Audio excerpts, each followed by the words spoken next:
virus au monde. Dans cette vidéo, on va se demander comment est-ce qu'un génie de l'informatique multimillionnaire a-t-il pu finir ses jours pendu dans une prison au fin fond de l'Espagne. Bien, amis du soir, bonsoir. On se retrouve dans cette nouvelle vidéo d'un nouveau format sur la chaîne avec une histoire vraie. Et aujourd'hui, je vous raconte l'histoire de John McAfee. John est le 18 septembre 1945 sur une base militaire américaine en Angleterre. Son père est un militaire américain et sa mère, quant à elle, est une employée bancaire anglaise. Son père et sa mère se sont rencontrés alors que son père était dans une permission pendant la Seconde Guerre mondiale. Très vite, ils sont tombés amoureux de l'un de l'autre et de leur union naquit le petit John, qui restera d'ailleurs à jamais enfant unique. À la fin de la guerre, la famille McAfee décide de rentrer aux États-Unis et ils vont aller vivre au Virginie dans une petite bourgade plutôt pauvre. Très vite, l'enfance de John McAfee va se révéler assez malheureuse pour la simple et bonne raison que son père est un alcoolique notoire. Durant ses excès de colère, il n'hésite pas à frapper, à tabasser même son fils et sa femme. John gardera les stigmates de son père toute son enfance. Il vivra sans cesse dans la peur d'une nouvelle raclée pouvant intervenir à tout moment si son père est en colère ou atropie. À 15 ans, il est pourtant délivré de cette souffrance. Alors qu'il rentre le soir chez lui, il découvre le corps de son père gisant dans une mare de sang. L'homme s'est donné la mort d'une balle dans la tête. Un suicide. John avouera en 2012 « Tous les jours, je me réveille avec ce souvenir en tête. Dès que je rencontre une nouvelle personne, mon père est là, à côté de moi. Quand je me méfie de quelqu'un, c'est à lui que je pense, donc ma vie est foutue. » Le jeune McAfee va très vite essayer de noyer son chagrin dans diverses drogues, des drogues dures, LSD, cocaïne, mais aussi l'alcool et le sexe. Il va enchaîner les conquêtes et mener une vie très dissolue. Malgré tout cela, il parvient en 1967 à obtenir une licence en informatique. Il va ensuite essayer d'entrer dans un doctorat, mais il sera tout simplement banni de son université car il avait une liaison avec une étudiante à l'époque mineure, ce qui était tout à fait interdit sur le campus. Néanmoins, John McAfee ne va pas se laisser abattre puisqu'il se marie avec la jeune fille avec qui il a eu les relations. En parallèle de tout ça, il travaille dans une boutique d'informatique. Il est employé et très vite, on remarque son incroyable bagou. Il parle avec les clients, il est chaleureux, il arrive à réaliser de très nombreuses ventes, ce qui étonne très fortement son patron. Le jeune homme ambitieux commence par travailler avec la NASA, notamment il va travailler sur le programme Apollo. Il travaille aussi sur Xerox et il travaille ensuite avec Lockheed, qui est une entreprise américaine d'aérospatiale. Il travaille sur les systèmes informatiques de l'entreprise et très vite, en 1987, il va être intéressé par un virus informatique. Il s'appelle Brains. Il vient du Pakistan et une fois qu'il infecte une machine, il est tout simplement impossible de s'en servir.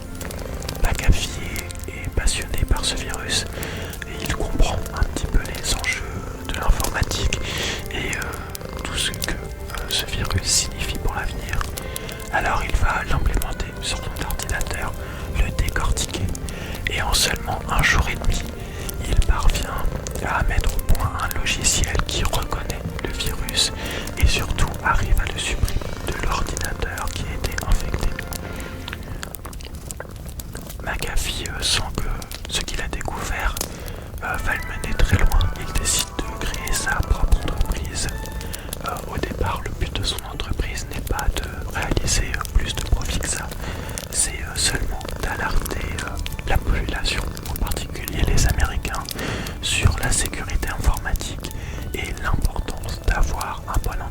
l'antivirus et de lutter contre les hackers. Sa voix porte très loin, il est entendu de tous, il est tellement entendu et il convainc tellement que les ventes de l'antivirus explosent littéralement. En 1993, l'entreprise McAfee, qui est donc la première à commercialiser des antivirus, eh bien elle possède 70% des parts de marché, de l'antivirus. Elle est dans une situation de quasi monopole. Et donc avec ce succès vient très vite la richesse pour John McAfee, bien entendu. Néanmoins, son entreprise, il continue de la mener un petit peu à l'image d'une sorte de secte.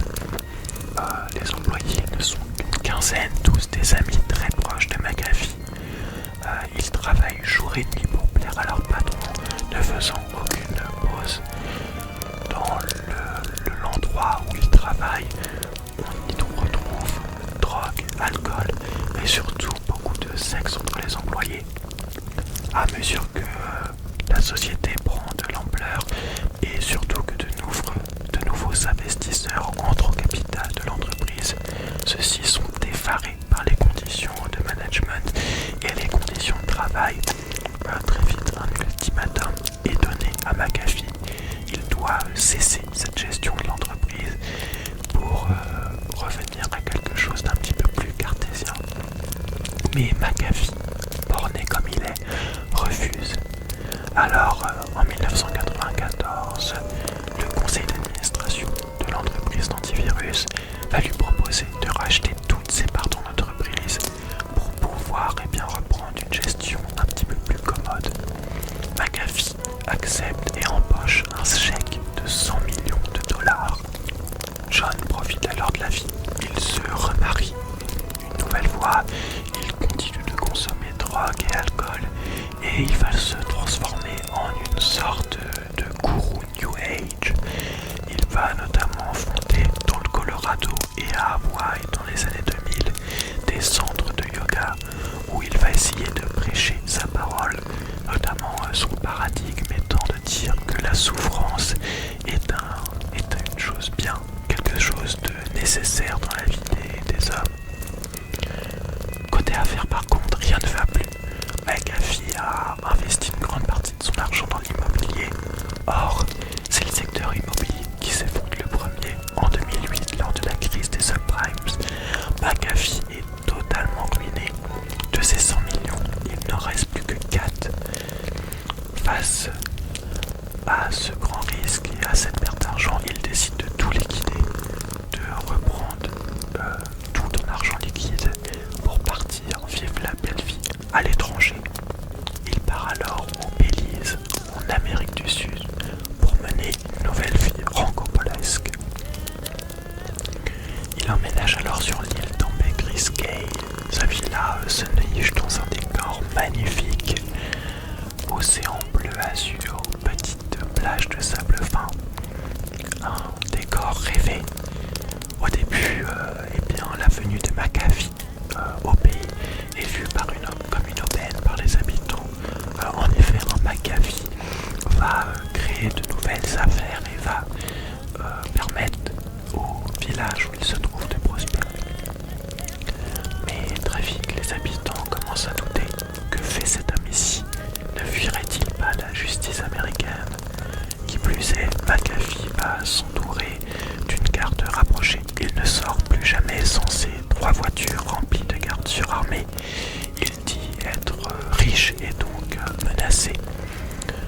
Il va aussi s'entourer d'un harem de jeunes femmes, puisque pour la plupart mineures, elles sont prostituées. La débauche continue pour McAfee et cela est très mal vu dans le village où il se trouve. Qui plus est, il va commencer à nouer des liens très importants avec des gangs locaux. C'est ces gangs qui lui fournissent les hommes qui le protègent. Il va aussi commencer à graisser la patte, à corrompre les policiers locaux et les hommes politiques. Il va aussi s'équiper d'une meute de chiens. Sa passion à McAfee, ce sont les chiens et donc ses molosses, car dans continuité sa résidence. En 2011, il affirme avoir été attaqué plus d'une douzaine de fois. Ces attaques, elles ne sont pas étonnantes. Peu après son arrivée au Belize, McAfee n'a pas hésité à ouvrir un laboratoire dans la jungle. Il affirme que ce laboratoire était là uniquement pour créer des antibiotiques et des vaccins. Mais lorsqu'on interroge les biologistes locaux, eux-mêmes ne savent pas ce qu'ils font. Très vite, lorsqu'ils essayent de demander à McAfee ce qui se passe réellement sur le lieu, celui-ci est très évasif, il ne répond pas. Cette bizarrerie, elle va conduire la police du Belize à venir perquisitionner le laboratoire puisque l'État l'accuse de créer des drogues synthétiques qu'il revend ensuite aux États-Unis. La perquisition a lieu, mais rien n'est trouvé sur le lieu du laboratoire. On fera aussi une perquisition chez lui. Il est réveillé au beau matin, dans ses bras, une jeune fille mineure de 17 ans. Chez lui, 20 000 $, 270 cartouches, 6 fusils, une cinquantaine de chargeurs, mais aucune preuve réelle de criminalité. McAfee est mystérieux. Il joue avec le doute, mais n'est toujours pas condamné. Ce qui va lui porter préjudice, ce sont ses nombreux chiens. Ces chiens agressifs, ils ne plaisent pas du tout à ses voisins, en particulier un homme, Gregory Fole. Lui aussi est américain, il vit à 2 pas de chez John McAfee et il déteste les chiens de l'homme. Un soir, il essaye de les empoisonner. Le lendemain, McAfee se rend à son domicile et le tue d'une dizaine de balles. Un peu plus tard, le corps de Gregory est retrouvé grippé de balles. La police du Belize sait que c'est McAfee qui a fait le crime. Un mandat d'arrêt est alors lancé contre lui. John McAfee, lui, n'est pas bête. Il a déjà pris la fuite. Durant cette fuite, il donne tout de même une interview au magazine américain d'informatique Wired. Il affirme qu'il s'est caché dans sa propriété en creusant un trou dans le sol et qu'il vit en respirant grâce à un carton. McAfee, encore une fois, se joue des policiers, il se moque d'eux. Il affirme aussi que toute cette affaire n'est qu'un complot visant à lui porter atteinte. Le premier ministre du Belize le qualifie alors de fou et de paranoïaque. Il affirme que John McAfee est à la tête d'une gigantesque opération d'espionnage qu'il a donné des clés USB infectées à des dizaines de policiers locaux. En tout, plus de 76 ordinateurs auraient été infectés, permettant à John McAfee de contrôler les moindres faits et gestes de la police locale. Finalement, durant sa cabale, il est arrêté au Guatemala. Ce qui lui aura porté préjudice, c'est d'avoir trop parlé aux journalistes. Durant sa cabale, il invite un journaliste de Vice à le suivre et à faire un reportage. Le journaliste est méticuleux, il rédige l'article puis le publie sur le site du média américain. Mais il oublie un détail. Les photos qu'il a prises et qu'il publie n'ont pas été nettoyées. Elles contiennent encore les métadonnées de l'appareil photo. Or, ces métadonnées, elles révèlent l'emplacement géographique où ont été prises les photos. En clair, la police parvient à localiser avec exactitude la résidence dans laquelle se cache John McAfee. Ce dernier est arrêté au Guatemala. Il affirme que le journaliste de Vice était un espion, mais accepte son sort. Au départ, il doit être extradé au Belize pour être jugé pour le crime de Gregory Fole. Mais malin comme un lynx, il parvient à faire semblant d'avoir une crise cardiaque, ce qui pousse les autorités à le transporter vers les États-Unis où il est extradé. McAfee sait que là-bas la justice sera beaucoup plus clémente avec lui. Il a raison puisque, la justice ne l'embête pas plus que ça, du moins au départ. Toute cette affaire, elle a eu lieu en 2012. C'est donc cette année-là que, John McAfee va retrouver les terres de l'oncle Sam. Arrivé aux États-Unis, une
code libertarien, eh bien tout impôt est une sorte de racket. Il prône la dérégulation de l'économie et eh bien la dérégulation de l'État. Mais John n'est pas investi par son parti. Il finit deuxième des primaires. Cela ne l'empêche pas quand même de se présenter à l'élection présidentielle américaine sous les couleurs du Cyber Party, un parti qu'il a créé lui-même, c'est plus simple. Et ce parti, il prône eh bien, la vie privée de tous les individus aux États-Unis. Ce goût de la célébrité, il le cultive aussi dans ses entreprises de crypto-monnaies. Dans les années 2015, eh bien, les crypto-monnaies commencent à tout emporter sur leur passage. Une véritable bulle spéculative se met en place et John McAfee, très malin et ingénieux, va tout de suite surfer sur la vague. Il crée plusieurs entreprises de crypto-monnaies, donne des conférences et grâce à son audience de près d'1 million d'abonnés sur Twitter, il arrive même à faire tripler le cours de certaines crypto-monnaies. L'affaire est totalement juteuse pour McAfee puisqu'il va gagner plusieurs millions d'euros. Les affaires fonctionnent extrêmement bien. D'un point de vue personnel, tout va bien, il est heureux avec sa femme et rien ne semble pouvoir arrêter la vie douce du célèbre John McAfee. Pourtant, en 2019, l'épée de Damoclès tombe sur sa tête. Vous vous rappelez sûrement de l'histoire de Gregory Ford, l'homme que John McAfee a tué.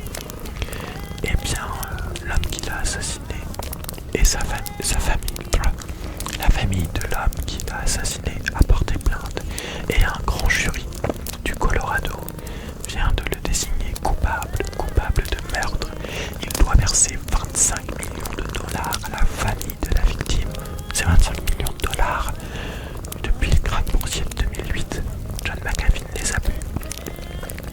Il ne lui reste plus qu'une seule solution, fuir. Pour la deuxième fois dans sa vie, John part en cavale. Il vogue à bord du bateau, pour ainsi dire bien nommé, puisqu'il se nomme le Grand Mystère. Il se dirige vers les eaux internationales, pensant qu'il ne pourra pas être arrêté.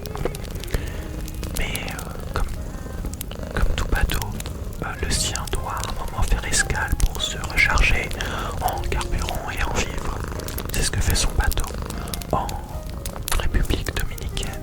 C'est là-bas que John est arrêté. Il est arrêté à bord de son bateau pour le motif de port d'armes illégales. Il s'apprête alors à être extradé aux États-Unis. Toute la vie de John McAfee va être détruite. Il va être obligé de verser cet argent. Il va sans doute partir en prison. Pourtant, John a encore une issue. Vous vous rappelez de sa mère, elle est britannique. John est donc lui aussi britannique. Il parvient donc à se faire extrader vers son pays de nationalité, l'Angleterre. Là-bas, eh bien, il ne pourra plus être extradé vers les États-Unis et il sera libre. Personne ne pourra l'inquiéter pour ses crimes. John semble donc avoir trouvé la solution à son histoire. Il va mener une petite vie cool et détendue en Angleterre. Mais John n'est pas comme ça. Il aime voyager et il décide de voyager en Espagne. En 2020, il part en Catalogne en voyage. Vous vous rappelez 2020, le Covid, tout ça? Eh bien, c'est pile à ce moment-là. Et John est obligé de se confiner en Catalogne, justement. C'est là qu'il est arrêté par les autorités espagnoles. Ces dernières l'arrêtent et directement, en octobre 2020, il part en prison dans l'attente de son procès pour savoir s'il va être extradé oui ou non vers les États-Unis. McAfee semble plutôt bien vivre son incarcération. Il porte des costumes cravates. Sa femme, sa famille et aussi ses avocats affirment qu'il se porte bien, qu'il est heureux. Lui-même, sur son compte Twitter, qu'il continue d'alimenter, même depuis la prison, il affirme: ici, écrit-il le 15 octobre 2020, je suis content, j'ai des amis, la nourriture est bonne. Mais il Sachez que si je me prends façon Epstein, ce ne sera pas de ma faute. Alfred Epstein était accusé de plusieurs agressions sexuelles aux États-Unis. Peu avant son jugement, il a été retrouvé pendu dans sa cellule. John McAfee semble donc ne pas vouloir se suicider. Cette affaire a défrayé la chronique. De nombreuses théories affirment qu'en réalité, Epstein a été tué pour ne pas parler. John McAfee semble donc avoir peur qu'on l'assassine. Pourtant, c'est bien pendu qu'il est retrouvé le 23 juin 2021 dans sa cellule. L'autopsie confirme le suicide. Mais déjà sur internet, les théories vont bon train. S'est-il vraiment suicidé? Il a affirmé plusieurs fois qu'il ne le ferait jamais, et que si c'était le cas, qu'il était en réalité mort. Alors, John McAfee a-t-il été tué, ou était-ce simplement une sorte de blague, une dernière blague de l'excentrique homme d'affaires états-unien? Personne ne le saura vraiment.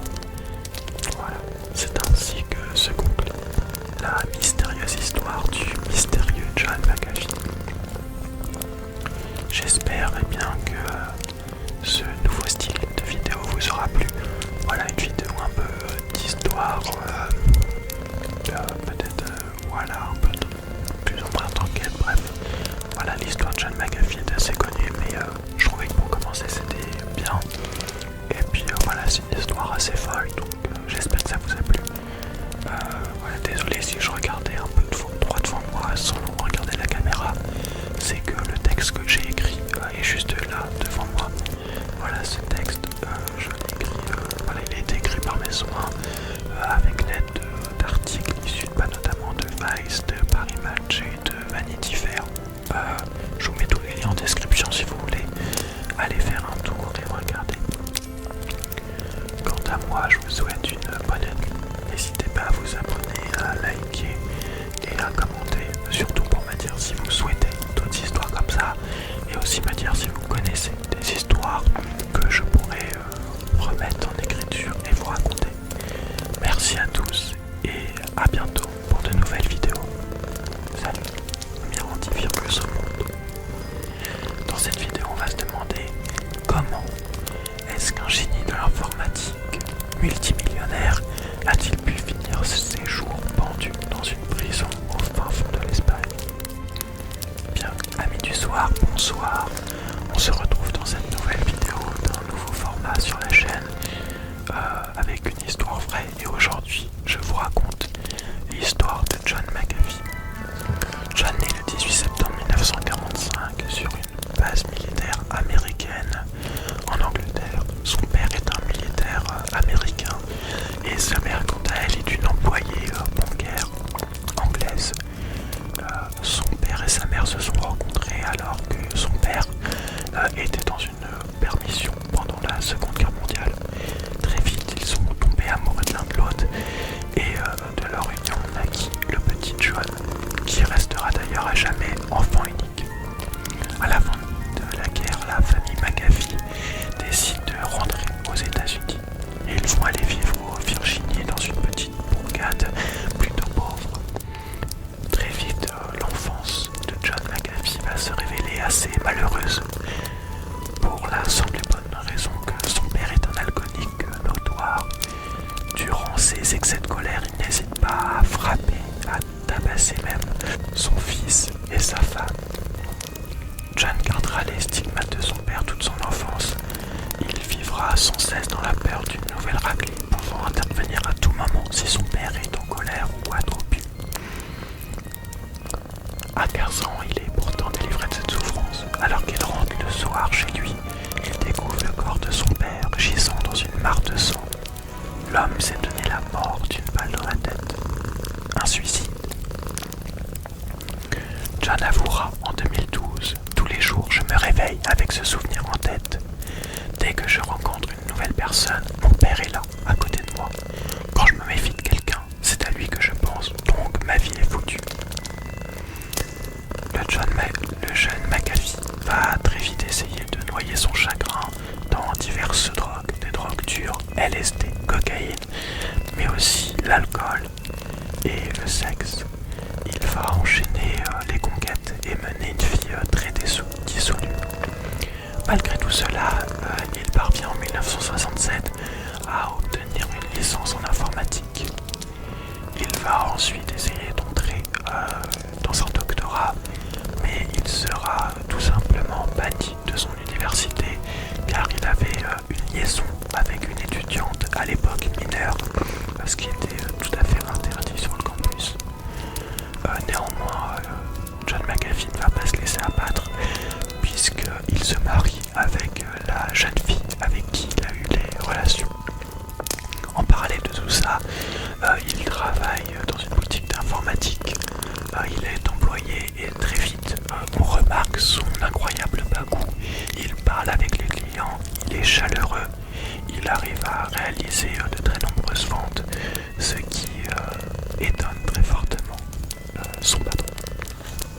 Le jeune homme ambitieux commence par travailler avec la NASA, notamment il va travailler sur le programme Apollon. Il travaille aussi sur Xerox et il travaille ensuite avec Lockheed, qui est une entreprise américaine d'aérospatiale. Il travaille sur les systèmes informatiques de l'entreprise et très vite, en 1987, il va être intéressé par un virus informatique. Il s'appelle Brains. Il vient du Pakistan et une fois qu'il infecte une machine, il est tout simplement impossible de s'en servir. McAfee est passionné par ce virus et il comprend un petit peu les enjeux de l'informatique et tout ce que ce virus signifie pour l'avenir. Alors il va l'implémenter sur son ordinateur, le décortiquer et en seulement un jour et demi, il parvient à mettre au point un logiciel qui reconnaît le virus et surtout arrive à le supprimer de l'ordinateur qui était infecté. McAfee sent que ce qu'il a découvert va le mener très loin. Il décide de créer sa propre entreprise. Au départ, le but de son entreprise n'est pas de réaliser plus de profit que ça, c'est seulement d'alerter la population, en particulier les Américains, sur la sécurité informatique et l'importance d'avoir un bon antivirus et de lutter contre les hackers. Sa voix porte très loin, il est entendu de tous, il est tellement entendu et il convainc tellement que les ventes de l'antivirus explosent littéralement. En 1993, l'entreprise McAfee, qui est donc la première à commercialiser des antivirus, eh bien elle possède 70% des parts de marché de l'antivirus. Elle est dans une situation de quasi monopole. Et donc avec ce succès vient très vite la richesse pour John McAfee, bien entendu. Néanmoins, son entreprise, il continue de la mener un petit peu à l'image d'une sorte de secte. Les employés ne sont qu'une quinzaine, tous des amis très proches de McAfee. Ils travaillent jour et nuit pour plaire à leur patron, ne faisant aucune pause. Dans l'endroit où ils travaillent, on retrouve drogue, alcool, mais surtout beaucoup de sexe entre les employés. À mesure que la société prend de l'ampleur et surtout que de nouveaux investisseurs entrent au capital de l'entreprise, ceux-ci sont effarés par les conditions de management et les conditions de travail. Très vite, un ultimatum est donné à McAfee. Il doit cesser cette gestion de l'entreprise pour revenir à quelque chose d'un petit peu plus cartésien. Mais McAfee, borné comme il est, refuse. Alors, en 1994, le conseil d'administration de l'entreprise d'antivirus va lui proposer de racheter toutes ses parts dans l'entreprise pour pouvoir reprendre une gestion un petit peu plus commode. McAfee accepte et empoche un chèque de 100 millions de dollars. John profite alors de la vie. Il se remarie une nouvelle fois. Il continue de consommer drogue et alcool et il va se transformer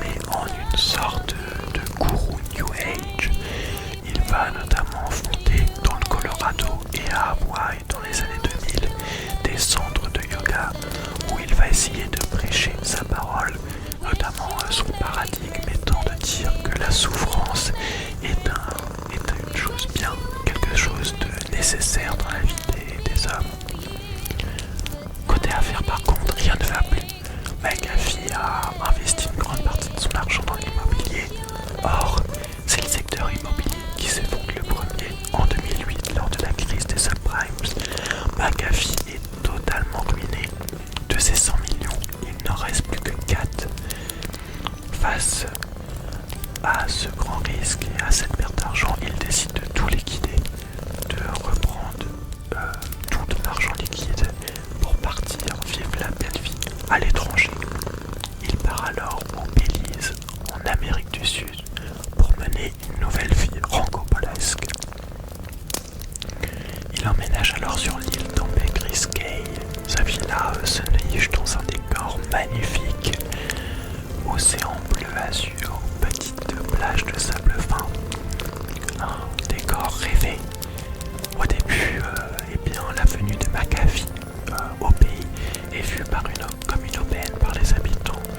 En effet, McAfee va créer de nouvelles affaires et va permettre au village où il se trouve de prospérer. Mais très vite, les habitants commencent à douter. Que fait cet homme ici? Ne fuirait-il pas la justice américaine? Qui plus est, McAfee va s'entourer d'une garde rapprochée. Il ne sort plus jamais sans ses 3 voitures remplies de gardes surarmés. Il dit être riche et donc menacé. Il va aussi s'entourer d'un harem de jeunes femmes, puisque pour la plupart mineures, elles sont prostituées. La débauche continue pour McAfee et cela est très mal vu dans le village où il se trouve. Qui plus est, il va commencer à nouer des liens très importants avec des gangs locaux. C'est ces gangs qui lui fournissent les hommes qui le protègent. Il va aussi commencer à graisser la patte, à corrompre les policiers locaux et les hommes politiques. Il va aussi s'équiper d'une meute de chiens. Sa passion à McAfee, ce sont les chiens, et donc ses molosses gardent en continuité sa résidence. En 2011, il affirme avoir été attaqué plus d'une douzaine de fois. Ces attaques, elles ne sont pas étonnantes. Peu après son arrivée au Belize, McAfee n'a pas hésité à ouvrir un laboratoire dans la jungle. Il affirme que ce laboratoire était là uniquement pour créer des antibiotiques et des vaccins. Mais lorsqu'on interroge les biologistes locaux, eux-mêmes ne savent pas ce qu'ils font. Très vite, lorsqu'ils essayent de demander à McAfee ce qui se passe réellement sur le lieu, celui-ci est très évasif, il ne répond pas. Cette bizarrerie, elle va conduire la police du Belize à venir perquisitionner le laboratoire puisque l'État l'accuse de créer des drogues synthétiques qu'il revend ensuite aux États-Unis. La perquisition a lieu, mais rien n'est trouvé sur le lieu du laboratoire. On fera aussi une perquisition chez lui. Il est réveillé au beau matin. Dans ses bras, une jeune fille mineure de 17 ans. Chez lui, $20 000, 270 cartouches, 6 fusils, une cinquantaine de chargeurs, mais aucune preuve réelle de criminalité. McAfee est mystérieux. Il joue avec le doute, mais il n'est toujours pas condamné. Ce qui va lui porter préjudice, ce sont ses nombreux chiens. Ces chiens agressifs, ils ne plaisent pas du tout à ses voisins, en particulier un homme, Gregory Fall. Lui aussi est américain, il vit à 2 pas de chez John McAfee et il déteste les chiens de l'homme. Un soir, il essaye de les empoisonner. Le lendemain, McAfee se rend à son domicile et le tue d'une dizaine de balles. Un peu plus tard, le corps de Gregory est retrouvé grippé de balles. La police du Belize sait que c'est McAfee qui a fait le crime. Un mandat d'arrêt est alors lancé contre lui. John McAfee, lui, n'est pas bête. Il a déjà pris la fuite. Durant cette fuite, il donne tout de même une interview au magazine américain d'informatique Wired.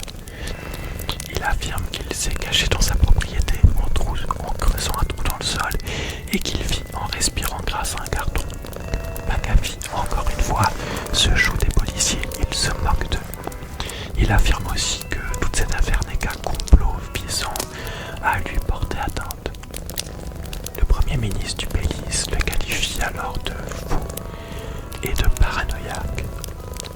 Il affirme que John McAfee est à la tête d'une gigantesque opération d'espionnage qui a donné des clés USB infectées à des dizaines de policiers locaux.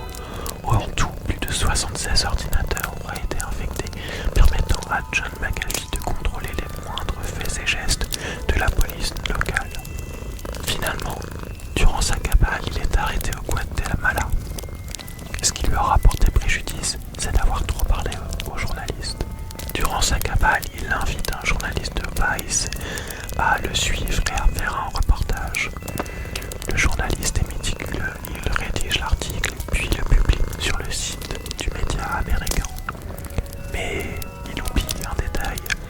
Les photos qu'il a prises et qu'il publie n'ont pas été nettoyées. Elles contiennent encore les métadonnées de l'appareil photo.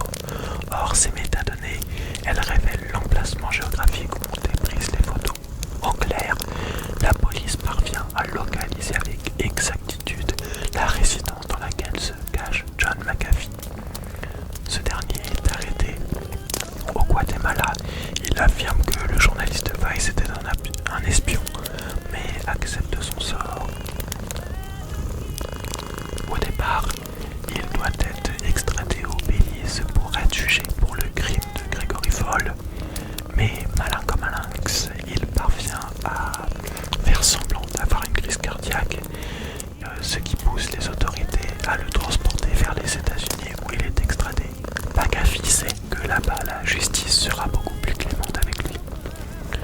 Il a raison puisque la justice ne l'embête pas plus que ça, du moins au départ.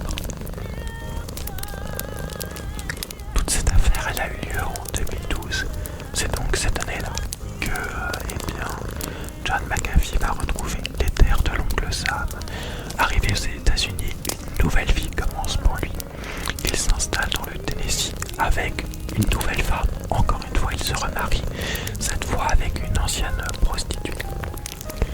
Et très vite, il va vouloir reprendre sa vie dans l'informatique. Il donne de très nombreuses conférences un petit peu partout aux États-Unis. Il est grassement payé d'ailleurs pour ses conférences. Il va aussi ouvrir une chaîne YouTube, assez rocambolesque. Il publie une vidéo surréaliste intitulée Le guide de John McAfee il publie une vidéo surréaliste intitulée Le guide de John McAfee pour la désinstallation de l'antivirus McAfee. Dans cette vidéo, on le voit à moitié nu avec des prostituées tout autour de lui. Il crache sans vergogne sur la marque qu'il a créée,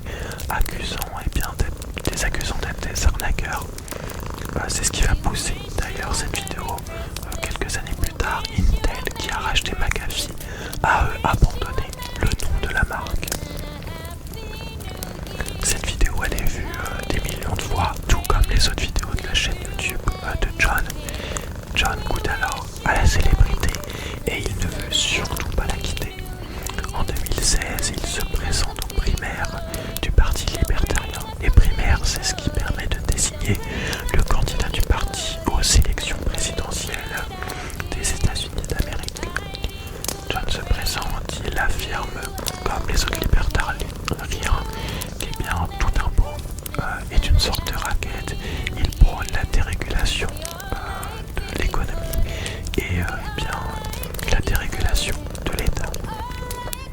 Mais John n'est pas investi par son parti, il finit deuxième des primaires. Cela ne l'empêche pas quand même de se présenter à l'élection présidentielle américaine sous les couleurs du Cyber-Parti, un parti qu'il a créé lui-même, c'est plus simple. Et ce parti il prône la vie privée de tous les individus aux États-Unis. Ce goût de la célébrité, il le cultive aussi dans ses entreprises de crypto-monnaie. Dans les années 2015, les crypto-monnaies commencent à tout emporter sur leur passage. Une véritable bulle spéculative se met en place et John McAfee, très malin et ingénieux, va tout de suite surfer sur la vague. Il crée plusieurs entreprises de crypto-monnaies donnent des conférences et grâce à son audience de près d'1 million d'abonnés sur Twitter, il arrive même à faire tripler le cours de certaines crypto-monnaies. L'affaire est totalement juteuse pour McAfee puisqu'il va gagner plusieurs millions d'euros. Les affaires fonctionnent extrêmement bien. D'un point de vue personnel, tout va bien, il est heureux avec sa femme et rien ne semble pouvoir arrêter la vie douce du célèbre John McAfee. Pourtant, en 2019, l'épée de Damoclès tombe sur sa tête. Vous vous rappelez sûrement de l'histoire de Gregory Fall, l'homme que John McAfee a tué. Eh bien, l'homme qui l'a assassiné et sa famille, la famille de l'homme qui l'a assassiné a porté plainte et un grand jury du Colorado vient de le désigner coupable de meurtre. Il doit verser 25 millions de dollars à la famille de la victime. Ces 25 millions de dollars, depuis le krach boursier de 2008, John McAfee ne les a plus. Il ne lui reste plus qu'une seule solution, fuir. Pour la deuxième fois dans sa vie, John part en cavale. Il vogue à bord du bateau, pour ainsi dire bien nommé, puisqu'il se nomme le Grand Mystère. Il se dirige vers les eaux internationales, pensant qu'il ne pourra pas être arrêté. Mais comme tout bateau, le sien doit à un moment faire escale pour se recharger en carburant et en vivres. C'est ce que fait son bateau en République dominicaine. C'est là-bas que John est arrêté. Il est arrêté à bord de son bateau pour le motif de port d'armes illégales. Il s'apprête alors à être extradé aux États-Unis. Toute la vie de John McAfee va être détruite. Il va être obligé de verser cet argent. Il va sans doute partir en prison. Pourtant, John a encore une issue. Vous vous rappelez de sa mère, elle est britannique. John est donc lui aussi britannique. Il parvient donc à se faire extrader vers son pays de nationalité, l'Angleterre. Là-bas, eh bien, il ne pourra plus être extradé vers les États-Unis et il sera libre. Personne ne pourra l'inquiéter pour ses crimes. John semble avoir trouvé la solution à son histoire. Il va mener une petite vie cool et détendue en Angleterre. Mais John n'est pas comme ça. Il aime voyager et il décide de voyager en Espagne. En 2020, il part en Catalogne en voyage. Vous vous rappelez 2020, le Covid, tout ça? Eh bien, c'est pile à ce moment-là. Et John est obligé de se confiner en Catalogne, justement. C'est là qu'il est arrêté par les autorités espagnoles. Ces dernières l'arrêtent et directement, en octobre 2020, il part en prison dans l'attente de son procès pour savoir s'il va être extradé ou non vers les États-Unis. McAfee semble plutôt bien vivre son incarcération. Il porte des costumes cravates. Sa femme, sa famille et aussi ses avocats affirment qu'il se porte bien, qu'il est heureux. Lui-même, sur son compte Twitter, qu'il continue d'alimenter, même depuis la prison, il affirme ici, écrit-il le 15 octobre 2020, je suis content, j'ai des amis, la nourriture est bonne. Mais il ajoute aussi de façon assez énigmatique, sachez que si je me pends façon Epstein, ce ne sera pas de ma faute. Alfred Epstein était accusé de plusieurs agressions sexuelles aux États-Unis. Peu avant son jugement, il a été retrouvé pendu dans sa cellule. John McAfee semble donc ne pas vouloir se suicider. Cette affaire a défrayé la chronique.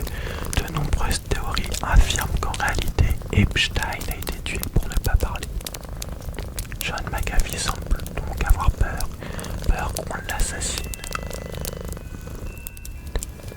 Pourtant, c'est bien pendu qu'il est retrouvé le 23 juin 2021 dans sa cellule. L'autopsie confirme le suicide. Mais déjà sur internet, les théories vont bon train. complètement suicidé. Il a affirmé plusieurs fois qu'il ne le ferait jamais et que si c'était le cas, qu'il était en réalité mort. Alors, John McAfee a-t-il été tué ou était-ce simplement une sorte de blague, une dernière blague de l'excentrique homme d'affaires états-unien? Personne ne le saura vraiment. Voilà, c'est ainsi que se conclut la mystérieuse histoire du mystérieux John McAfee. J'espère bien que ce nouveau style de vidéo vous aura plu. Voilà une vidéo un peu d'histoire, peut-être voilà un peu plus ou moins d'enquête, bref. Voilà, l'histoire de John McAfee est assez connue, mais je trouvais que pour commencer c'était bien. Et puis voilà, c'est une histoire assez folle, donc j'espère que ça vous a plu. Voilà, désolé si je regardais un peu droit devant moi sans regarder la caméra. C'est que le texte que j'ai écrit est juste là devant moi. Voilà, ce texte, je l'ai écrit, voilà, il a été écrit par mes soins avec l'aide d'articles issus notamment de Vice, de Paris Match et de Vanity Fair.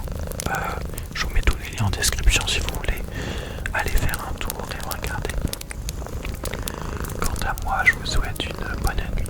N'hésitez pas à vous abonner, à liker et à commenter, surtout pour me dire si vous souhaitez d'autres histoires comme ça, et aussi me dire si vous connaissez des histoires que je pourrais remettre en écriture et vous raconter. Merci à tous et à bientôt pour de nouvelles vidéos. Salut, Miranti-Virus au monde. Dans cette vidéo, on va se demander comment est-ce qu'un génie de l'informatique multimillionnaire a-t-il pu finir ses jours pendu dans une prison au fin fond de l'Espagne? Bien, amis du soir, bonsoir. On se retrouve dans cette nouvelle vidéo d'un nouveau format sur la chaîne avec une histoire vraie. Et aujourd'hui, je vous raconte l'histoire de John McAfee. John est le 18 septembre 1945 sur une base militaire américaine en Angleterre. Son père est un militaire américain et sa mère, quant à elle, est une employée bancaire anglaise. Son père et sa mère se sont rencontrés alors que son père était dans une permission pendant la Seconde Guerre mondiale. Très vite, ils sont tombés amoureux de l'un de l'autre et de leur union naquit le petit John, qui restera d'ailleurs à jamais enfant unique. À la fin de la guerre, la famille McAfee décide de rentrer aux États-Unis. Ils vont aller vivre au Virginie dans une petite bourgade plutôt pauvre. Très vite, l'enfance de John McAfee va se révéler assez malheureuse pour la simple et bonne raison que son père est un alcoolique notoire. Durant ses excès de colère, il n'hésite pas à frapper, à tabasser même son fils et sa femme. John gardera les stigmates de son père toute son enfance. Il vivra sans cesse dans la peur d'une nouvelle raclée pouvant intervenir à tout moment si son père est en colère ou à trop bu. À 15 ans, il est pourtant délivré de cette souffrance. Alors qu'il rentre le soir chez lui, il découvre le corps de son père gisant dans une mare de sang. L'homme s'est donné la mort d'une balle dans la tête. Un suicide. John avouera en 2012 « Tous les jours, je me réveille avec ce souvenir en tête. Dès que je rencontre une nouvelle personne, mon père est là, à côté de moi. Quand je me méfie de quelqu'un, c'est à lui que je pense, donc ma vie est foutue. » Le jeune McAfee va très vite essayer de noyer son chagrin dans diverses drogues, des drogues dures, LSD, cocaïne, mais aussi l'alcool et le sexe. Il va enchaîner les conquêtes et mener une vie très dissolue. Malgré tout cela, il parvient en 1967 à obtenir une licence en informatique. Il va ensuite essayer d'entrer dans un doctorat, mais il sera tout simplement banni de son université car il avait une liaison avec une étudiante à l'époque mineure, ce qui était tout à fait interdit sur le campus. Néanmoins, John McAfee ne va pas se laisser abattre puisqu'il se marie avec la jeune fille avec qui il a eu les relations. En parallèle de tout ça, il travaille dans une boutique d'informatique. Il est employé et très vite, on remarque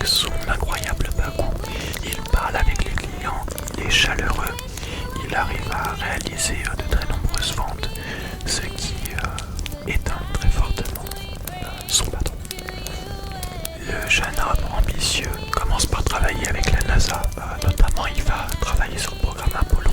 Il travaille aussi sur Xerox et il travaille ensuite avec Lockheed, qui est une entreprise américaine d'aérospatiale. Il travaille sur les systèmes informatiques de l'entreprise et très vite, en 1987, il va être intéressé par un virus informatique. Il s'appelle Brains. Il vient du Pakistan et une fois qu'il infecte une machine, il est tout simplement impossible de s'en servir. McAfee est passionné par ce virus et il comprend un petit peu les enjeux de l'informatique et tout ce que ce virus signifie pour l'avenir. Alors il va l'implémenter sur son ordinateur, le décortiquer et en seulement un jour et demi, il parvient à mettre au point un logiciel qui reconnaît le virus et surtout arrive à le supprimer de l'ordinateur qui a été infecté. McAfee sent que ce qu'il a découvert va le mener très loin. Il décide de créer sa propre entreprise. Au départ, le but de son entreprise n'est pas de réaliser plus de profit que ça, c'est seulement d'alerter la population, en particulier les Américains, sur la sécurité informatique et l'importance d'avoir un bon antivirus et de lutter contre les hackers. Sa voix porte très loin, il est entendu de tous, il est tellement entendu et il confirme tellement que les ventes de l'antivirus explosent littéralement. En 1993, l'entreprise McAfee, qui est donc la première à commercialiser des antivirus, eh bien elle possède 70% des parts de marché de l'antivirus. Elle est dans une situation de quasi monopole. Et donc avec ce succès vient très vite la richesse pour John McAfee, bien entendu. Néanmoins, son entreprise, il continue de la mener un petit peu à l'image d'une sorte de secte. Les employés ne sont qu'une quinzaine, tous des amis très proches de McAfee. Ils travaillent jour et nuit pour plaire à leur patron, ne faisant aucune pause. Dans l'endroit où ils travaillent, on y retrouve drogue, alcool, mais surtout beaucoup de sexe entre les employés. À mesure que la société prend de l'ampleur et surtout que de nouveaux investisseurs entrent au capital de l'entreprise, ceux-ci sont effarés par les conditions de management et les conditions de travail. Très vite, un ultimatum est donné à McAfee. Il doit cesser cette gestion de l'entreprise pour revenir à quelque chose d'un petit peu plus cartésien. Mais McAfee, borné comme il est, refuse. Alors, en 1994, le conseil d'administration de l'entreprise d'antivirus va lui proposer de racheter toutes ses parts dans l'entreprise pour pouvoir reprendre une gestion un petit peu plus commode. McAfee accepte et empoche un chèque de 100 millions de dollars. John profite alors de la vie. Il se remarie une nouvelle fois. Il continue de consommer drogue et alcool et il va se transformer en une sorte de gourou New Age. Il va notamment fonder dans le Colorado et à Hawaï dans les années 2000 des centres de yoga où il va essayer de prêcher sa parole, notamment son paradigme étant de dire que la souffrance est une chose bien, quelque chose de nécessaire dans la vie des hommes. Côté affaires par contre, rien ne va plus. McAfee a investi une grande partie de son argent dans l'immobilier. Or, c'est le secteur immobilier qui s'effondre le premier. En 2008, lors de la crise des subprimes, McAfee est totalement ruiné.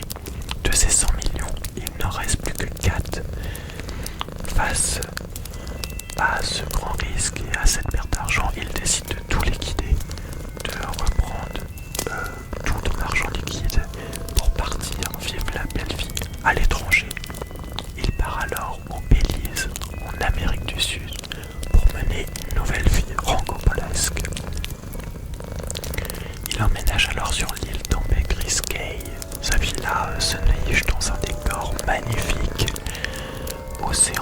d'Azur, petite plage de sable fin, un décor rêvé.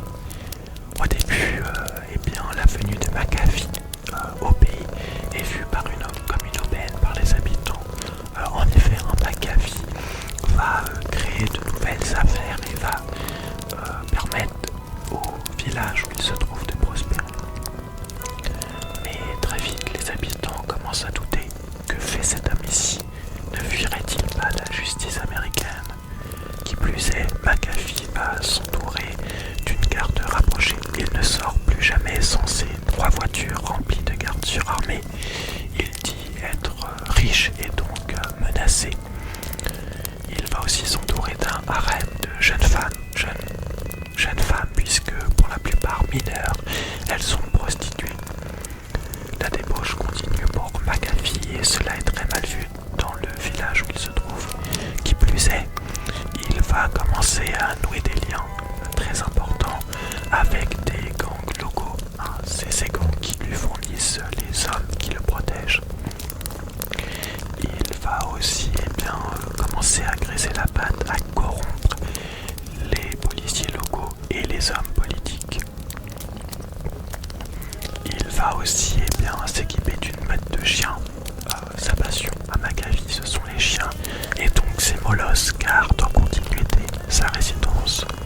En 2011, il affirme avoir été attaqué plus d'une douzaine de fois. Ces attaques, elles ne sont pas étonnantes. Peu après son arrivée au Belize, McAfee n'a pas hésité à ouvrir un laboratoire dans la jungle. Il affirme que ce laboratoire était là uniquement pour créer des antibiotiques et des vaccins. Mais lorsqu'on interroge les biologistes locaux, eux-mêmes ne savent pas ce qu'ils font. Très vite, lorsqu'ils essayent de demander à McAfee ce qui se passe réellement sur le lieu, celui-ci est très évasif, il ne répond pas. Cette bizarrerie, elle va conduire la police du Belize à venir perquisitionner le laboratoire puisque l'État l'accuse de créer des drogues synthétiques qu'il revend ensuite aux États-Unis. La perquisition a lieu mais rien n'est trouvé sur le lieu du laboratoire. On fera aussi une perquisition chez lui. Il est réveillé au beau matin, dans ses bras une jeune fille mineure de 17 ans. Chez lui, $20 000